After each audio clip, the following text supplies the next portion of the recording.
Troisième lettre de cette méthode SPEED, le I pour implication. Comme je vous l'ai expliqué au début, notre objectif est de découvrir la personne que nous avons en face de nous. Eh bien, c'est dans cette étape que nos questions vont être exclusivement tournées sur le quotidien de notre interlocuteur ou interlocutrice. Nous avons fait verbaliser des points d'imperfection. Maintenant, nous allons rechercher quelles sont les implications de ces problématiques, en quoi et comment tout cela va l'impacter personnellement et directement. Par exemple, si je reprends et complète l'exemple précédent.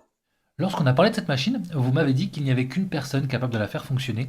Mais quand elle est absente, comment vous continuez la production? On forme une personne un peu en catastrophe sur ce nouveau poste, sur cette nouvelle machine pour des périodes longues. Et puis sinon, c'est le responsable de la chaîne de production qui prend le poste. Ici, nous sommes toujours dans la préoccupation. Ce sont nos deux prochaines questions qui vont faire basculer l'entretien dans l'implication. Vous venez de me dire en catastrophe, mais qu'est-ce que ça engendre pour vous? Qu'est-ce qui est si catastrophique?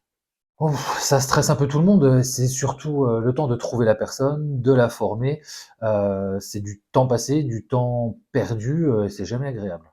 Voilà comment nous avons capté un début de motivation. Il ne nous reste plus qu'à impliquer notre interlocuteur dans sa problématique avec une question. Et si vous aviez ce stress en moins et retrouver ce temps perdu, qu'est-ce que cela vous permettrait de faire?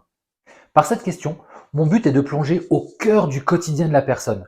Une simple phrase me suffit pour aller chercher comme une confidence, une relation un peu plus personnelle. Et peu importe que la réponse soit personnelle ou professionnelle, c'est ici que vous trouverez la réelle motivation et les éléments qui vous permettront de plonger le ou la personne en face de vous dans votre solution. Et on pourrait obtenir une réponse du genre ah, c'est sûr que ça éviterait pas mal de tensions dans l'équipe, oui, ça c'est certain. Et puis ça me permettrait aussi de gagner quelques heures de sommeil, effectivement. Dernière question à poser qui sera la quatrième lettre de cette méthode SPEED, le D pour désir de solution. Dans cette dernière étape, nous essayons de savoir si notre interlocuteur a essayé de pallier à cette problématique ou alors comment il a imaginé pallier à cette problématique. Et dans notre exemple, la question posée aurait pu être quelles sont les solutions que vous avez déjà envisagées ou même essayées pour résoudre ce problème? Évidemment, si une solution a déjà été tentée ou réfléchie, vous pourrez rebondir en cherchant pourquoi ça n'a pas fonctionné ou pourquoi ça n'a pas été mis en place. Et sinon, il ne vous restera plus qu'à reprendre tous ces éléments, les synthétiser dans votre reformulation. Mais ça fera l'objet d'une autre vidéo. En vous intéressant à la personne face à vous, vous déportez votre découverte en passant de la raison, des éléments factuels, à l'émotion, quelque chose de plus sentimental.